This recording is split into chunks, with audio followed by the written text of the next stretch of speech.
Well, so I was working at Fox Sports Net, and I had a really great mentor. He was a VP of news, and he believed in me. So he positioned me for a lot of different opportunities.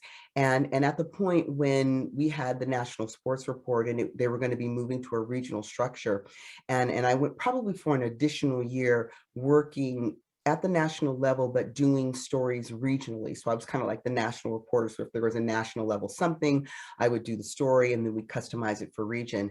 And we were about probably 6 months or so out. And he was like, look, I'm not going to be able to justify your contract next year. He said, so I wanted to give you enough time so you could start interviewing and really position yourself for your what's next. I didn't want you to be surprised. And you'd never get that kind of consideration in television. And so I really, really thank him for that. But it allowed me to do the CBS basketball tournament, which is, such a huge thing for a month and a half in the Yeah. nation. And it was a really, really cool gig. Just got a chance to work on a whole other level. And then I got a chance to go to ESPN up in Bristol and interview for a couple of their shows. I never really saw myself working for ESPN because they were based in Bristol. And, I was a mother to young kids. By that time, I was divorced. And I really didn't see myself raising my children in Bristol, Connecticut.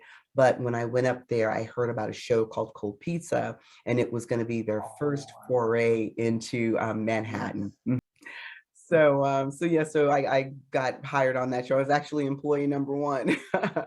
and got a chance to work for ESPN and moved my family from the Los Angeles area in California to New Jersey, and I would commute in for the show, but it was very very early in the morning, and just it was a lot of work, and then at the point probably 3 years into it, they decided they were going to move the show up to Bristol.